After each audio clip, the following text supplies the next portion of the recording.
We've got Rosie, who's currently at our Unilever final pitching day. So good luck to the teams who are in that. We'll briefly talk about ITCs later on as we go through.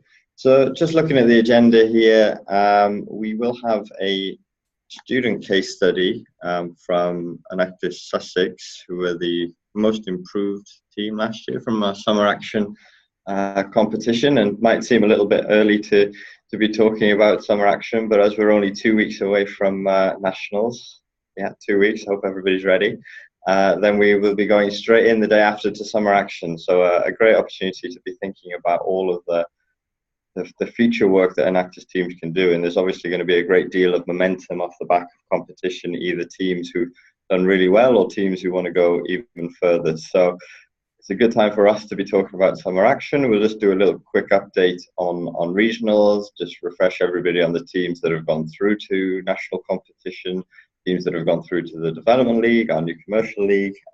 Just a brief overview again of some of the key mandatory reports and deadlines, a little bit of information.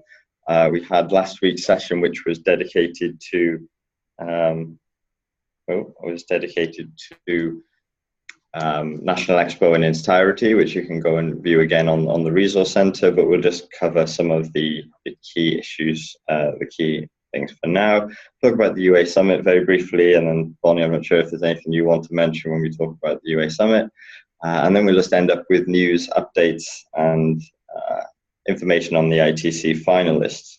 So I've just had a message from our student case study, and there's a technical issue with them joining Zoom, so we'll give Lizzie a minute to restart her Zoom browser. Always fun in technology and Enactus terms. So what we'll probably do is, while we're waiting for her to join, Bonnie, if you just keep an eye out and let me know when she comes in, we might as well just skip ahead a little bit and start with the expo information. So let's just shoot through this. So as I mentioned, 2 weeks away. Hope everybody's feeling ready for it. I know there's a lot of excitement from the teams and everybody's getting ready for things. Lizzie, you've joined us. There we go. Great. Hello. Hello. Sorry, had a tiny bit of an issue with Zoom first time. That's all right, Lizzie. It wouldn't be Enactus if there wasn't a technology challenge. So, please allow me to introduce you to some of our lovely university advisor network. Lizzie is our Enactus Sussex team leader. I think you've been team leader for 1 year now, am I right? Yeah. Yeah, and it would be great for you to come in and talk about Enactus Sussex and all the great work you did to go from a team that last year didn't necessarily even qualify for Enactus competition, going through the process of winning summer action, and now you're actually in the main competition this year, which is a great story. So if you can see, there's a share screen button. Yes, you cannot share screen while the other participant is sharing. So I'll stop sharing my one, and then we'll go on to you and see if you can share your presentation.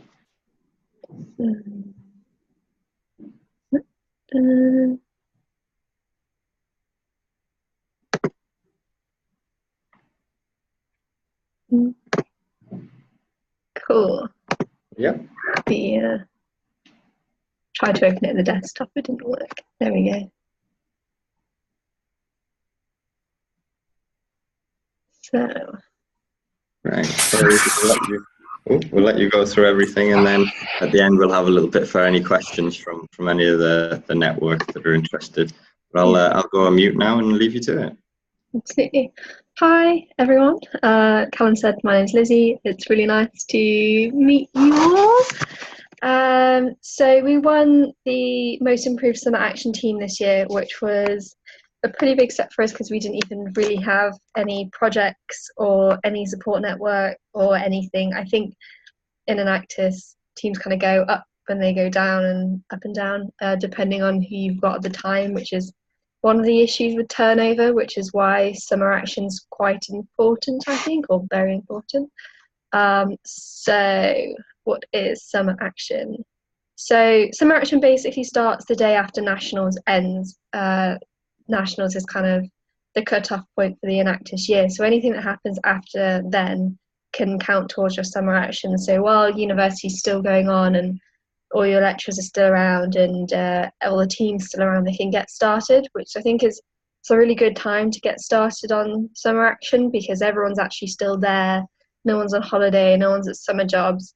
I know there's exams and things, but I can still run regular team meetings. I don't know how everyone's team does it, but we like to do a meeting every week just to touch base and catch up on what all the different projects are doing.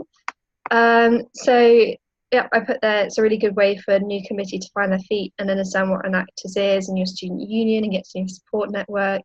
Something we're doing this year is a end of year party, and it's kind of like a party, kind of like an introduction for the new presidents and vice presidents and the new committee to get to know who all of our support network is, which I think is really hard because everybody who has come on as a connection who's only really met me or met the current vice president, and then the advice has kind of trickled down from there. They don't know the new team, and we don't want the connections to be lost year on year. It's disappointing for the team, and it's disappointing for the people who have been brought into the support network who are really enthusiastic about what you're doing and then lose it and don't hear anything else. And it's a big challenge, I think, for teams. So what you actually have to do is submit evidence of completing each task, and I'm assuming it'll be the same this year, there's a spreadsheet with loads of different tasks on it, and things that are there to help you prepare for the year ahead. And you don't have to cover everything, but you need to focus on the bits that are most important for your team. So team development was a really big one for us, and building our support network. So we didn't focus too much on projects, but I know a lot of teams do because they already have the support network there and they already have a structure for their team, for example, something that we didn't really have when we started. And then there's two categories, most improved and just general best team, I suppose.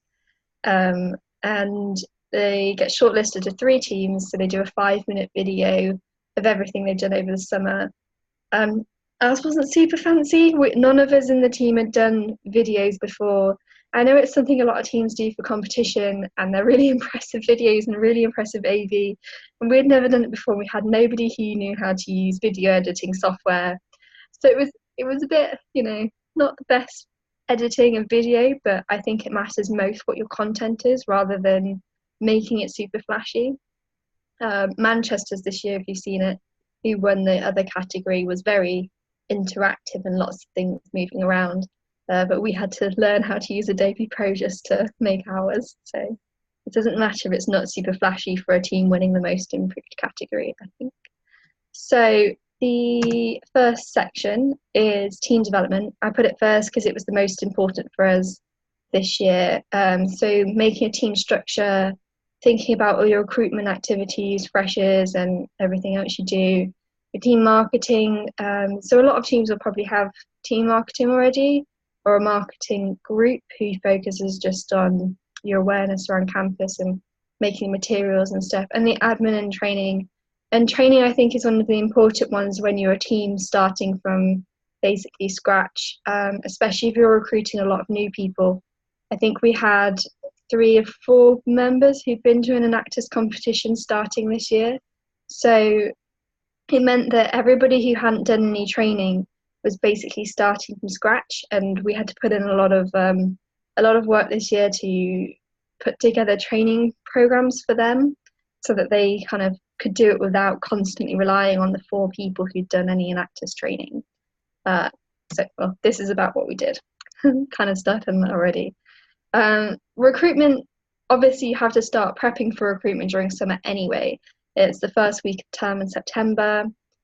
So we did 3 freshers events, and we tried to make it a bit novel, and we tried to double some of them as a fundraiser as well.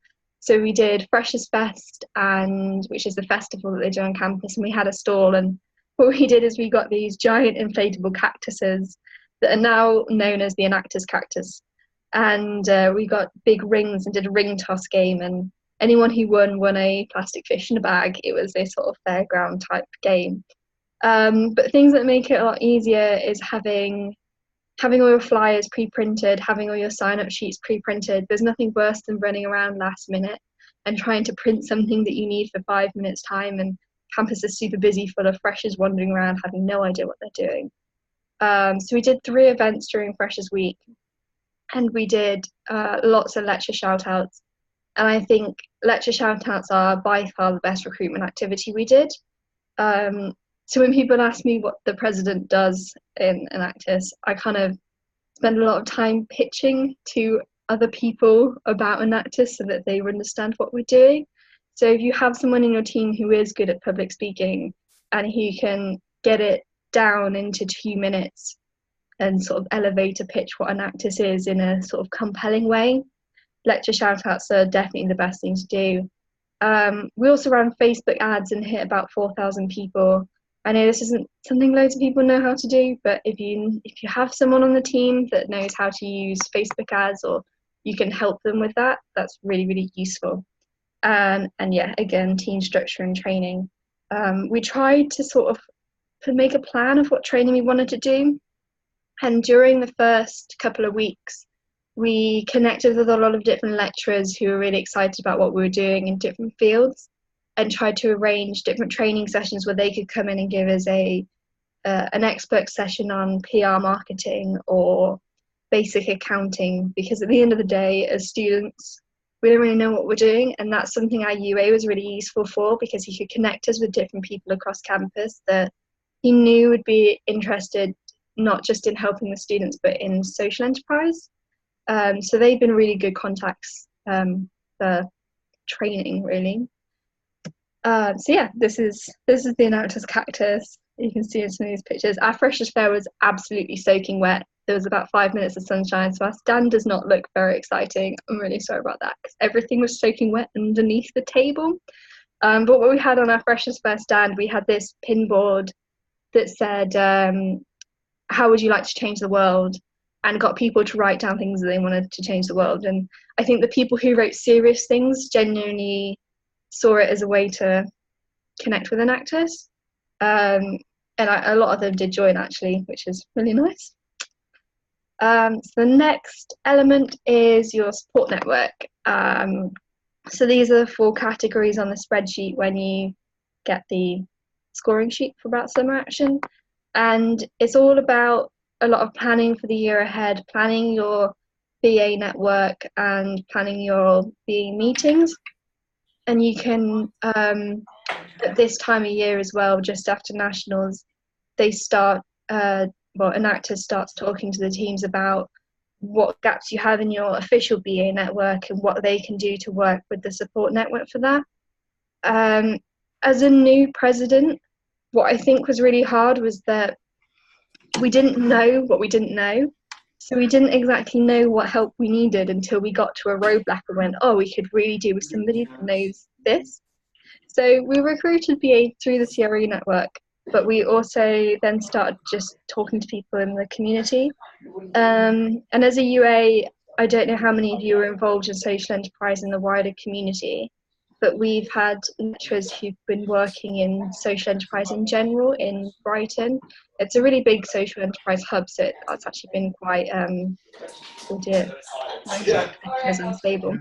So that's been really useful for us, and just meeting people as we go along. I think one of the biggest challenges in engaging your support network is that so many people want to get involved, and yet it's really hard to keep everyone in the loop at all times. So it's really easy with my UA, because my UA is on campus all the time, and I can just drop him an email and he replies pretty quickly. So any advice I need from him, it's great. But other people, we maybe need them for 1 or 2 things, and then they're really enthusiastic and want to get involved in loads of stuff. So I think it's about managing expectations and making sure your team knows how to manage those expectations. One of the issues we've had this year is a connection we made over the summer last year, specifically for one of our projects. It's a project going on in Nepal, and we had a Nepalese lecturer. So we were talking to her specifically about her experience in Nepal.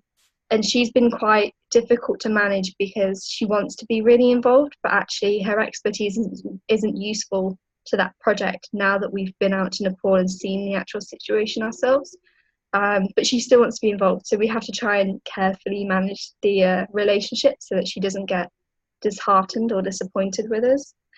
So things we actually did, MailChimp is a really useful tool.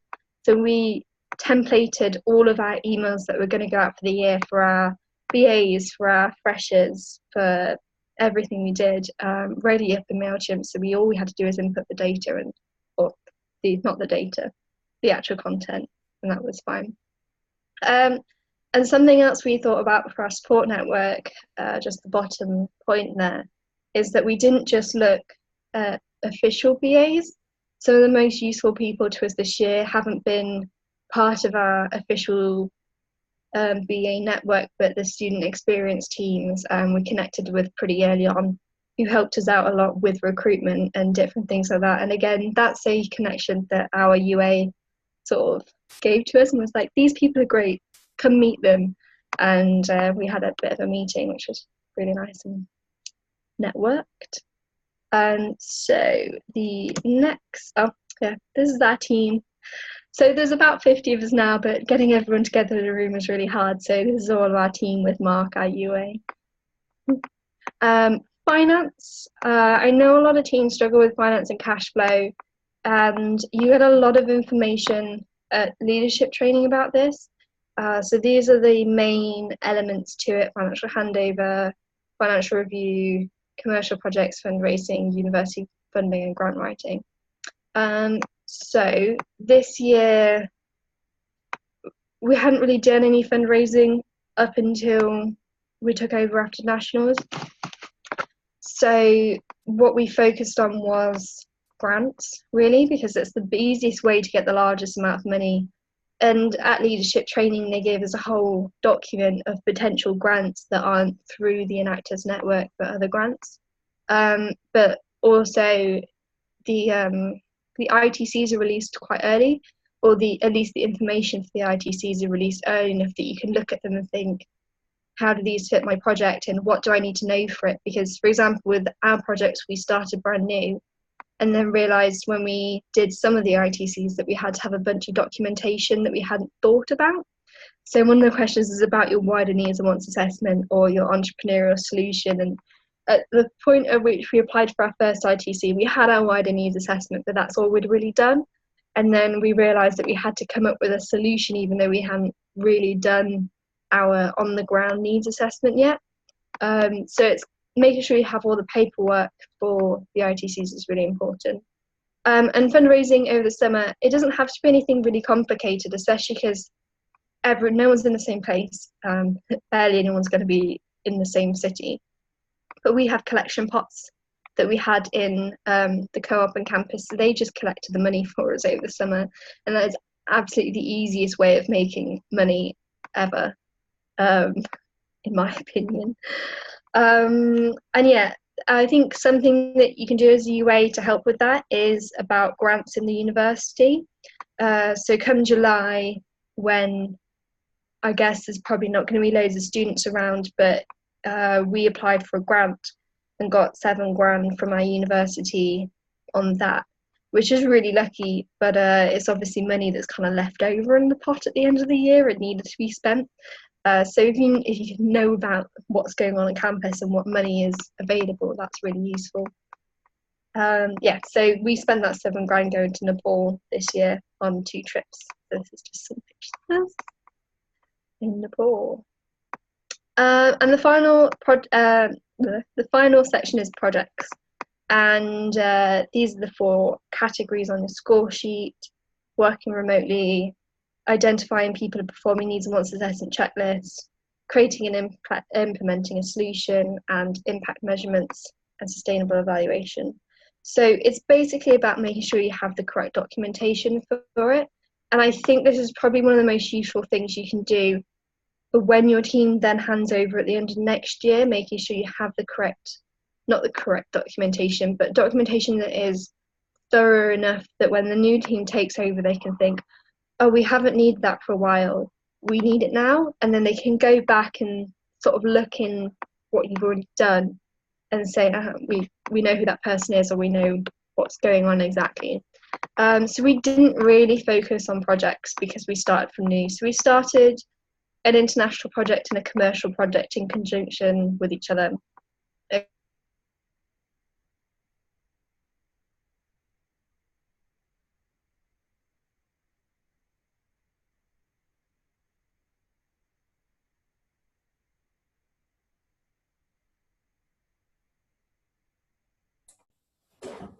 Vicky, can you still hear us? You've frozen a bit. You froze just a bit there. Your connection froze just a bit there. Oh, sorry. That's okay. Am I back? You are indeed. Okay, perfect. Yeah, so I was saying we developed our project plans and came up with clear objectives. But what I think we're going to do differently this year is create goals for the summer for each project. And the project leaders can then work independently with the people that they have in their team. Rather than setting out objectives for the year ahead, we wanted to set out goals to make sure everything happens over the summer. It's really important, especially if you have beneficiaries, to keep in contact with them and keep working over the summer. So yeah, that's mostly what we did with that, which wasn't loads because we really need to focus on team development and our support network and finances before you can have projects. So yeah, things we would have done differently. We would have researched more to develop project ideas we could recruit for.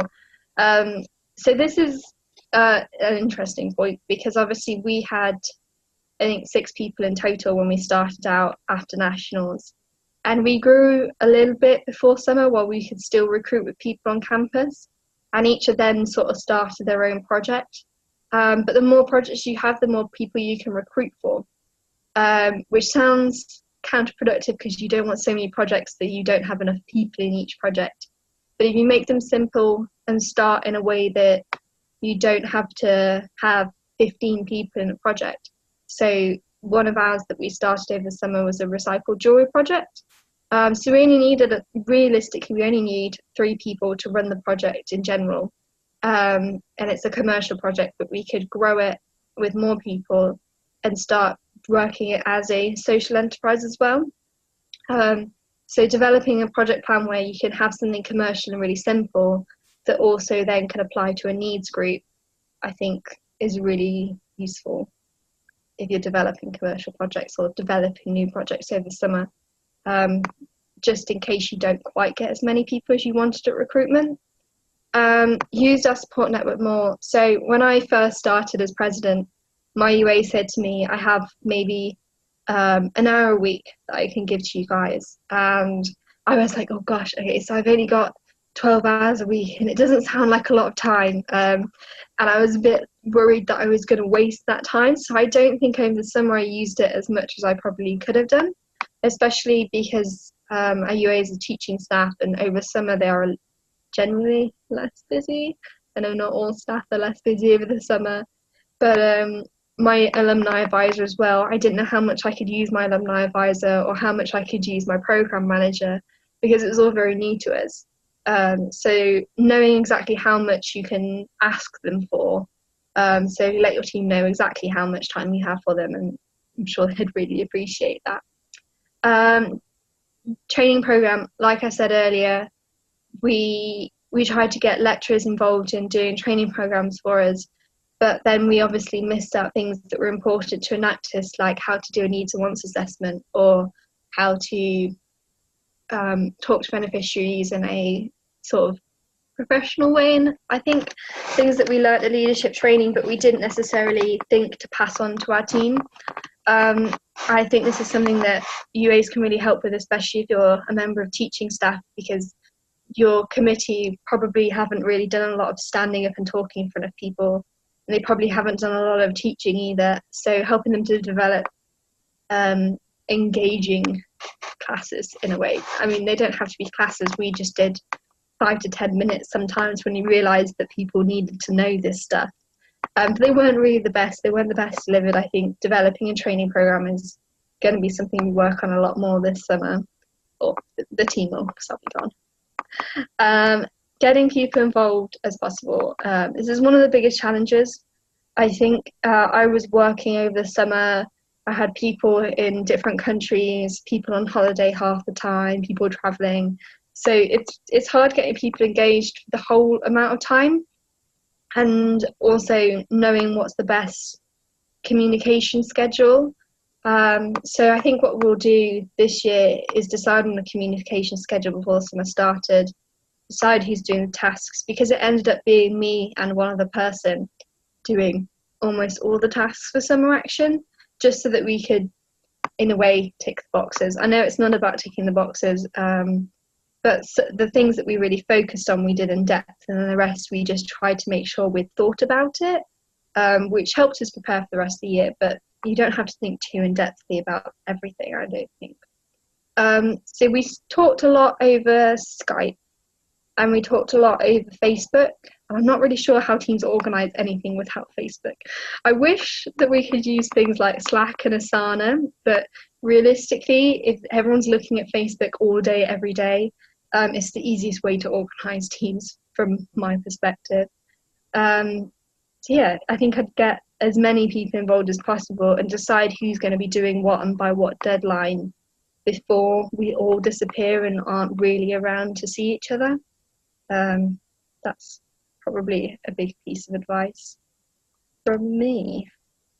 So yeah, I think that's everything I've got. That's perfect. Thank you, Lizzie. So I think before we move on to questions, thank you very much. I think you showed us the great range of things that could happen. Now, UAs, please feel free to write in any questions in the chat box that you have. I'd just like to get started. You mentioned a little bit about things you would do differently, maybe communicating with Mark maybe a bit more over the summer. When you're talking to your successor now, how much do you think you would encourage your next team leaders to talk to the university advisor over the summer? So at the minute, me and Mark meet every other week, and we email quite a lot in the middle. So I'd encourage them to have that bi-weekly. Does that mean twice a week? Every other week, I'd tell them to just have a Skype just to check in. He's been super encouraging at making sure we're kind of on track, but also focusing on other things as well, which I think has been really nice as a UA, not just thinking about Enactus, but thinking about general well-being of his team. So yeah, every other week I'd say just to keep in touch, just to touch base, just so they know what's going on. Great. So I mean, would there be? You mentioned again getting other people involved in the process. Thinking from your experience moving into this year of running the next summer action, have you got any particular plans the way you want to run it? Is there are you getting started on it already, or are you already worried about national competition and summer action at the back of your mind? We're mostly worrying about nationals. But so my real plan from now on as the current president, which I know, I'm not sure how easily everyone else's transition is going or what everyone does with transition, but for us, we're going to, how do I stop sharing my screen? That's a good question. Sorry, Lizzie, right down the bottom where it says share screen, or it should say stop share maybe on yours. I was trying to figure it out, but I couldn't figure out how to get back to the main screen. Don't worry. Right down the very bottom, there should be a toolbar. No. Can you still see my screen? Yep, I will start sharing mine, which hopefully will take yours. Got it? Well done. Thank you. It was at the top. Sorry. The top for you, right? What was the question? About how you would, is there any special plan that you guys will put in place, do you think, moving ahead with your new president? So when we do our final sort of handover meeting, my plan is to make sort of goals and a goal setting. So for each section, it's quite useful actually having the score sheet, because we can split it down very easily into the sections that are important. So for each section, we're going to go through goals and sort of say, for example, for finance, the goal is fundraising this much money, blah blah sort of thing. And I'm doing that with each of the project leaders as well, because they've had goals for each term, and they've still got goals up until the end of term. But I think before I sort of leave, or before we all leave for the summer, setting a goal for the summer action and a bit of a skeleton plan of how they're going to do that is the plan at the minute. Hopefully elaborate after nationals. Great. And just out of curiosity, were you based near the campus? Were any of your team based at the campus, or were you all remote? I'm from Nottingham, so I was in Nottingham all summer, and I don't think anyone was in Brighton, to be honest. I think we had people in Belgium and the US, and London is probably the closest we had to Brighton. It was helpful that most of us were second years at this point, so we did have houses in Brighton that when we pitched to the Department for Money, we could stay down here. I think if you don't have that, it becomes quite difficult if you live quite far away. It's a 5 hour train journey for me. But yes, you still managed to get everything done. I think that's the key bit, and I think that's probably one of the useful aspects of social summer action. Allows people to come together and work on things. Just wondering, do we have any other questions at all from any of the university advisors? If anyone has a question, you're welcome to type your question into the chat function.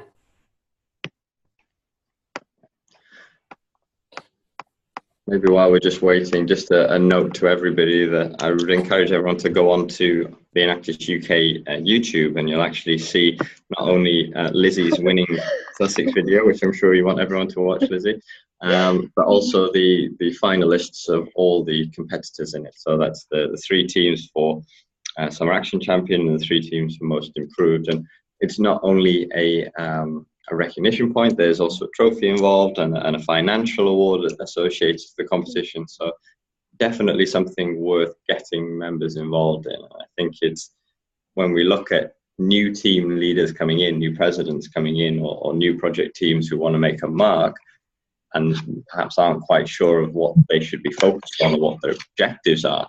The summer action really provides a neat little package for them to get their thinking around, to set targets, to set performance measures for their team, and to set early goals, really, whether that be fundraising, whether that's getting a recruitment plan in place. As Lizzie was saying, you've got to be ready for freshers, and there's nothing like waiting for the day before to realize you don't have a recruitment plan. So getting teams involved in summer action and helping them through the process as university advisors, if you can check in with them throughout the summer, definitely going to help get teams in the right place ahead of September start, essentially. Yeah, the challenge with recruiting is that freshers don't necessarily come to university knowing what Enactus is. So when they're wandering around at Freshers' Fair and all the different events going on, they're looking for rugby and they're looking for craft society, if that's something they're really into, but Enactus isn't something they've heard of until someone turns around and says, this is fantastic, you should get involved. So something that we really used is the other lecturers that we got involved with. So every lecture shout out we did, the lecturer had kind of looked up Enactus a bit before and gone, yeah, this is great, I'd love to have you guys come talk to my class, and they sort of endorsed us. And I think some of the people definitely joined because they thought, oh, this would really look really good academically on my CV, and then they stayed because they actually enjoyed it. But the endorsement coming from different lecturers and different high-ups in the university was really useful. And I'd say as well about winning, we had our trophy put in the trophy cabinet in the business school, and we had a photo and a little article about us in the business school newsletter and in the university newspaper as well. So it was good exposure for us and a lot of good recognition that went around. Did you find people more attracted to the cause? Sorry, I'm just reading Debbie's question. So in case people aren't looking at it, it says, with recruitment, did you find people were more attracted to the cause or the business enterprise aspect of Enactus? So for us, we recruited in two main ways. We recruited from the business school and we recruited from international development and global studies, which is a big department at Sussex. And of course we did freshers fair and everything else, but we tried to tailor it really to who we were talking to. So for the business students, we tried to talk about business and using practical skills and enterprise and things like that. Of course we did emphasize that it's social enterprise and they're not there just to make money for themselves. And for the international development students, we talked a lot about the cause. One of our projects is a health project, and that really appealed to a lot of people. We have a global health group here, and so we recruited a lot directly based on who we were talking to, which is something my program manager helped quite a lot with as well, changing the pitch to who we were talking to. If that answers your question. Very well. So that's great. Well, thank you, Lizzie. I think that's great to hear from your experiences. And as I was saying, I definitely encourage everybody to have a look at the summer action competition. And we'd love it to be a case of all 59 teams getting involved in the competition, because we welcome applications from everybody and everybody to get involved. So I think Sussex are a great testament, and Lizzie, you're a great testament to what we've achieved. I think we've just got another question through there.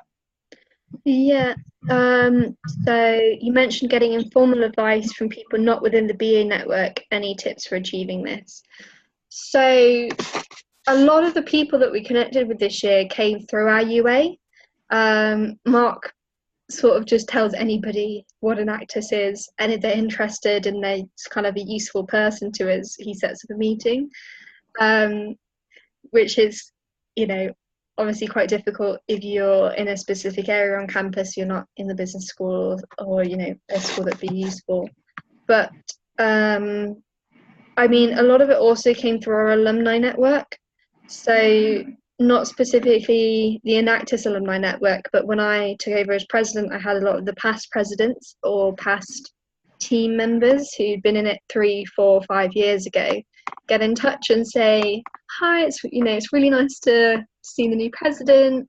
If you're interested in having a chat, we'd love to hear from you, and let's meet up, sort of thing. And I was like, I'll take any advice I'd get at this point.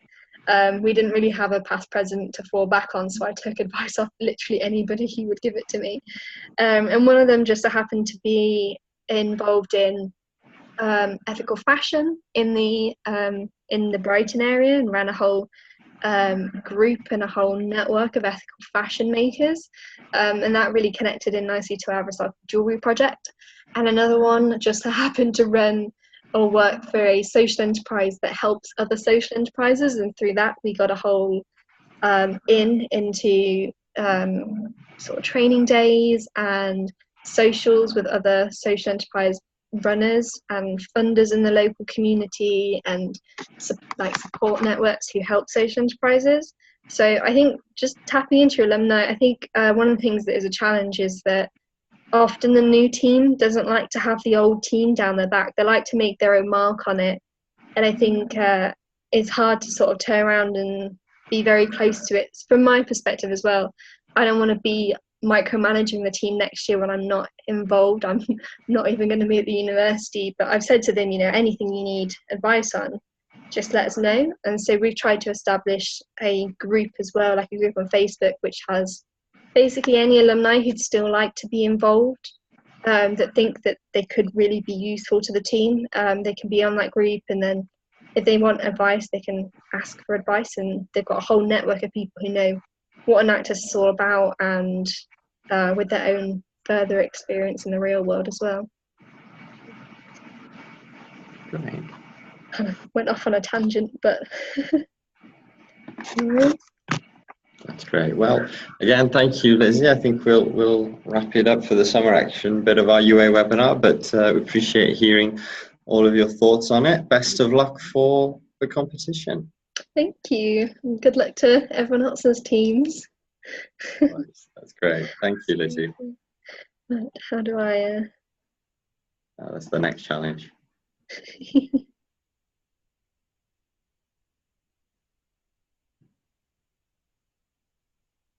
Yes. Okay. So we'll now carry on. I think, as was said amongst that presentation, it really is a great opportunity for all teams to get involved in summer action. And obviously only 32 teams are through to our main competition, so there's a lot of activity that other teams can be doing to get involved now. It starts with setting themselves up ready to go to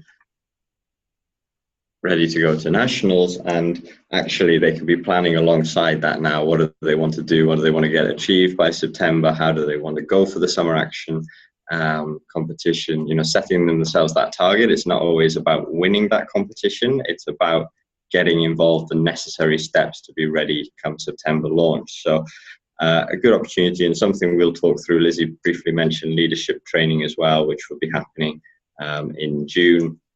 All the dates I think are on the resource centre. Again, we reinforce that message then and really challenge the team leaders and presidents to get involved and to win it. But if you have any questions about summer action, the summer action pack is on the resource centre. All the information from last year, as I mentioned, the videos are on Enactus YouTube, so really encourage everybody to have a look and see what it's all about. As I was saying, we're going to move on now, just a little look at UK Expo. So 2 weeks to go, not long now.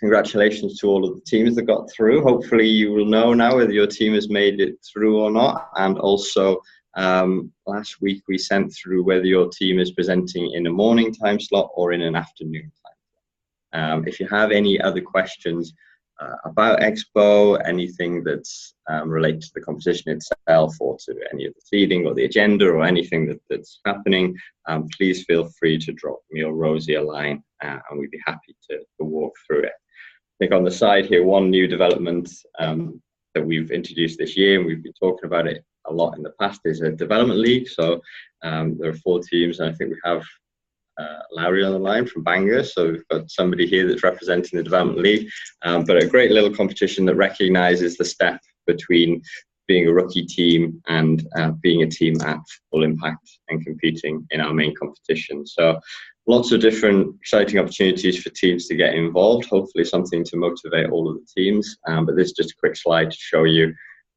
all of the teams that have made it through to the main competitions this year.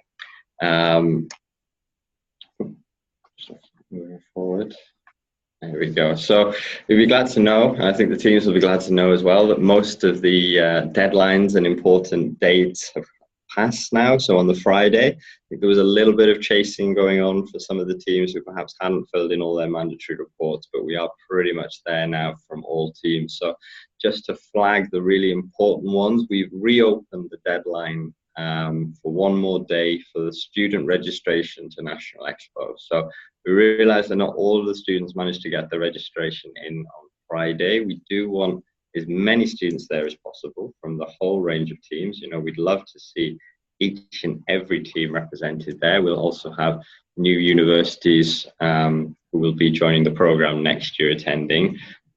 Amazing opportunity. I mean, as sure as any of you know, that it's really such a great motivator for the team. So I think if you can today, if you are speaking to your teams at all, just checking in with them, making sure that they've registered.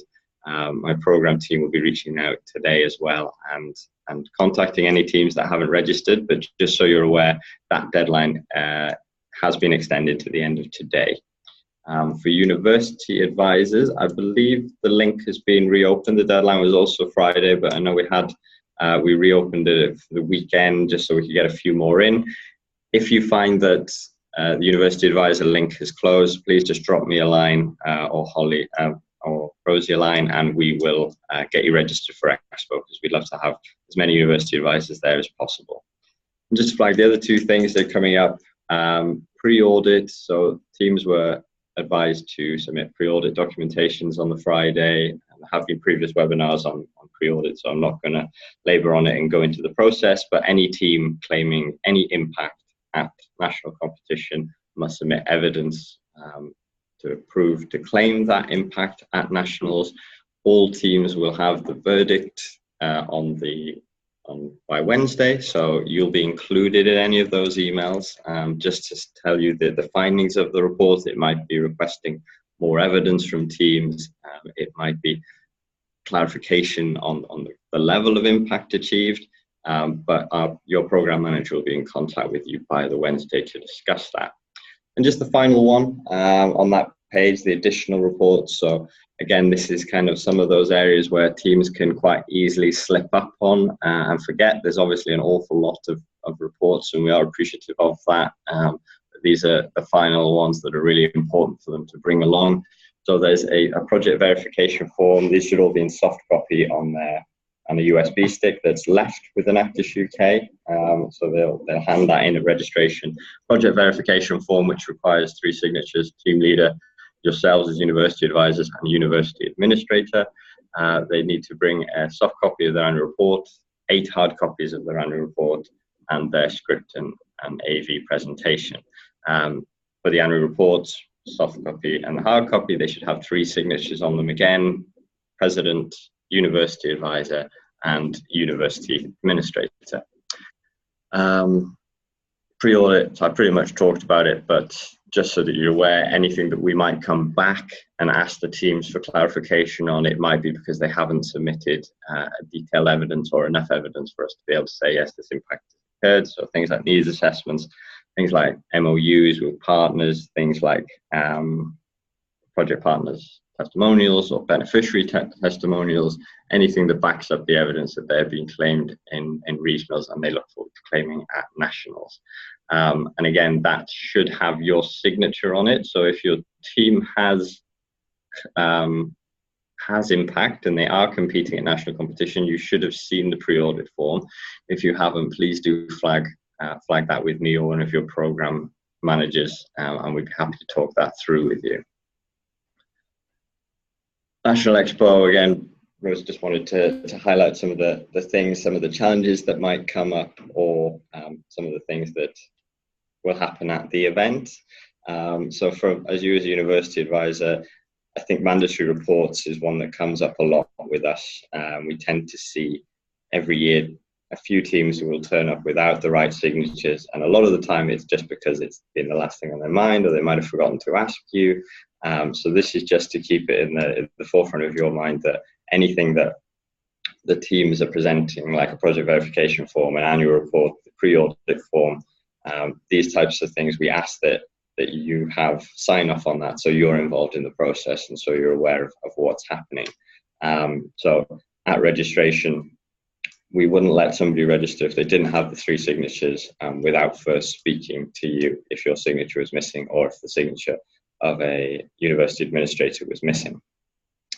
Other things is just making sure, if possible, when you're speaking to teams, have they read the National Expo Pack? Obviously, again, lots of information for people to digest, but sometimes the right prompt from yourselves or from us will help them actually look through and make sure they've looked at the information available to them.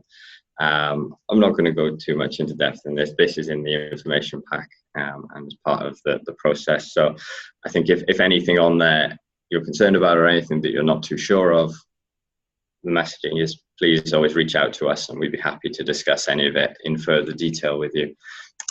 Just to flag some of the common challenges that you might face. Annual reports mentioned, but always one of our biggest challenges. The teams obviously had a lot of feedback at regional competition. Every judging sheet from regional competition is available for the teams. So if our program team haven't passed that out yet, please do ask. The team leaders should have the green judging sheet, which has the feedback on. But if you haven't seen it, feel free to reach out to us. Again, it's just sense checking. I think, when teams check in with you and ask you, how are things going? What's the process? Just checking in. Have they taken on board the feedback from the regionals? Have they thought about their Q&A? Have you seen their slide deck or their script? Just to check in with them, really. We're always on hand as a program team to work with them on these things. But again, it's just a number of people coming at it from different angles is always very useful. on the annual report fact that a lot of teams will need to get that sent early to printers. It should be a high quality print, their annual reports. So you'll always find one or two teams rushing around London the day before looking for all-night printers, which is obviously not great for the team, not great for their bank balance, and not great for the stress levels. So again, one thing you might want to just check in with them as they're asking for signatures, or more tellingly, if they're not asking for any signatures, or where the nearest printer is, and they might have forgotten about it. Other than that, accommodation, travel last minute, all means tested accommodation for competing teams. The decision of that has been released. So any teams that haven't been given accommodation by Enactus UK will have to source their own travel and accommodation. Again, something that some teams might leave until last minute, and obviously prices of Airbnbs and hotels rise quite quickly the closer as you get to the day. Have they actually done any more rehearsals in between regionals and nationals? Obviously a difficult time of year with Easter coming up, but again, are they Skyping in? Are they doing sessions? The more times they can prep it, the easier it'll become for them. And the final point on the screen there, I mentioned that we've reopened the registration for students to attend National Expo, and it really is because it's a great opportunity for them. And I think one of the reasons we have opened it, to be completely honest, is the fact that we've seen, maybe teams who aren't competing not necessarily sending members, when actually this is an opportunity for all members. We have nearly 3,000 students in Enactus, and we can't get 3,000 in the venue, but we want to get as many in there as possible. And for anybody that's really looking for that motivation, for any new committees coming in, for any new presidents, it really is really important that they be there, even if it's just for one day, popping down and seeing some of it, just to get a grip on the experience, to understand the competition process, but also for that inspiration point and that peer-to-peer networking. It really is an unparalleled opportunity. Yes, how do members sign up to attend? For students, yes, it would be the link that closes today. So I think that link will be open for about 10 more hours online. If there was any challenges and you had members who perhaps hadn't seen it, let me know as soon as possible. They can email me and we'll see what we can do. Obviously, once we've reached a certain limit of our students, then we're not going to be able to let people in right up until the day before. This is something we've probably got a few days on if they reach out directly to me. But ideally, they'd register by the end of the day, because we can't necessarily guarantee a place if they don't register within the next 24 hours or so. But yeah, happy to let anybody else in. And we'll also be doing a general email to our student body later on today, and social media posts reminding them that today is the final deadline. But Vicky, if you do have any challenges, just let me know and I'll have a look.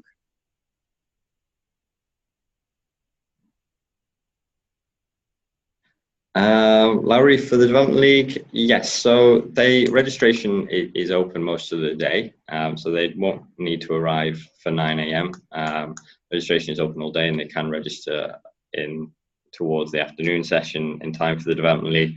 I suppose the only thing I would say is, hopefully the team can get there as early as possible, just to maybe see some other presentations. But of course, I do appreciate it's quite a way to get down from Bangor, so they're fine to register later on the day if they need to.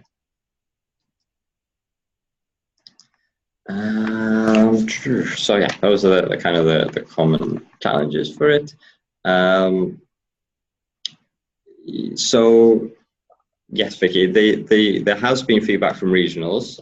So Imogen will have the feedback sheets. She might have passed them on already to the team leader, but they probably haven't sent them directly to you. But if you flag it with her, she'll be able to send them to you.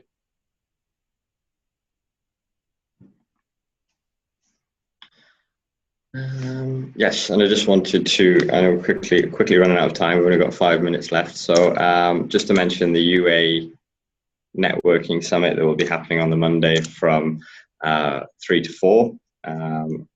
it's a great opportunity for everyone to come together. I think it's going to be quite an informal networking event. I know Enterprise Educators will release their new branding. Bonnie, I don't know if you wanted to say anything about the networking summit. Yes, thanks very much, Callum. Yes, everyone is very, very welcome to join us. As Callum says, it will be very, very informal. I think we're having afternoon tea, aren't we, Callum? So something a little bit different, a chance to kind of have some refreshments and meet people and talk to each other. And I think we're going to have our new branding by then. So a chance to just see that if that's of interest. But please do come along. And any other university advisors that are coming along with you, perhaps, please, everyone's very welcome to attend. Thank you, Bonnie. And again, just wanted to flag another thing that we just want to let students know about. I'm not going to labour on it. They have all the information. It's just our party with a purpose, our Enactus UK after party. It's our official after party. It's sponsored by Unilever. There's lots of free goodies for the students who turn up. I know last year we actually had a few university advisors coming along to our after party, so there's a welcome invitation for you guys as well. Callum, Yes. I attended the after party one year, and if any other university advisors don't know, the after party starts whatever time it starts. The students don't tend to arrive until about 10 p.m. Yeah. The typical way of students. So if you do want to attend, it was a great night. I'm really glad I went, but you might just want to check with your students before you rock up at 8:30. Yeah, we're hoping this one's going to be a little bit different. So we're not going for the whole nightclub venue. This is a little bit more of a bar setting. We're hoping to get people in a little bit earlier, but obviously I think you're right there, Bonnie. People do tend to like to come out a little bit later. But yeah, everybody is welcome along to attend. And yes, Becca, students, alumni tickets. Yeah, I think all the students should have this flyer, and they would be advised to email Holly, but if they could just copy in their program manager as well, because Holly's off work for a little bit at the moment. So if you email program manager and with Holly CC'd in, we'll be able to get you any of the details about actually buying the tickets. But yes, it's open to alumni and students.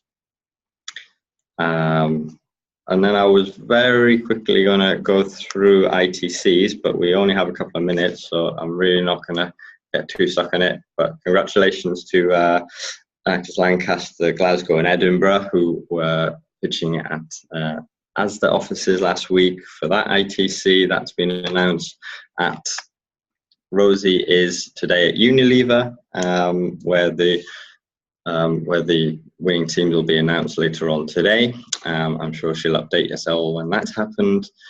Diageo, that's also happening this week. So I'm not sure if any of your teams are there, but from Edinburgh, Glasgow, Southampton, Teesside and Warwick, that was rearranged because of the terrible weather we had last month. So that's been rearranged to this week. Essentia, so just a note that the 3 finalists have been selected. They've had their pitch. That will be announced. The winner of the £5,000 will be announced at National Expo, and the winners of the trip to Essentia's Dublin office, Tech Accelerator office. Tesco will be announced. The winner will be announced at National Expo. KPMG, there has been a slight change to this. This was going to be a pitch live at Nationals, but this is actually changed to a final report.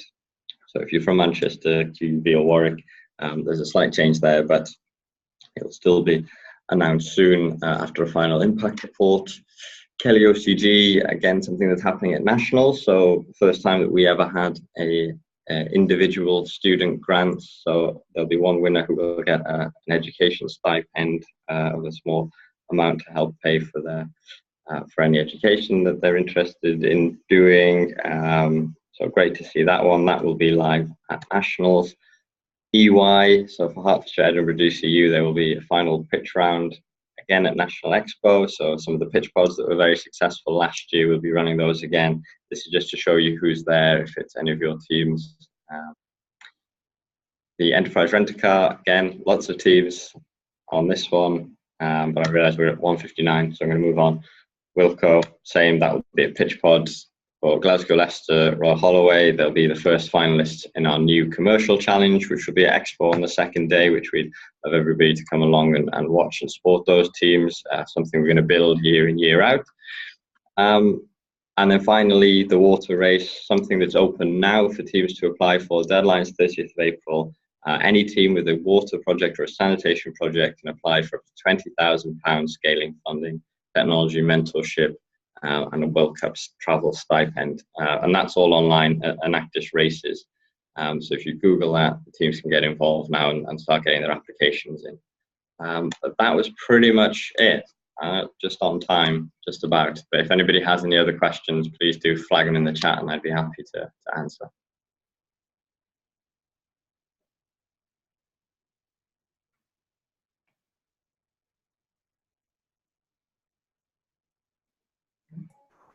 Well, if there's nothing else, thank you all very much for attending. Thank you for listening. And if there's anything that we can do, anything that we can help you about Expo or ITC-wise, please just drop me a line and I'll get back to you as soon as I can. That's great, Callum. Thanks ever so much for that, and thanks for sticking to time as well.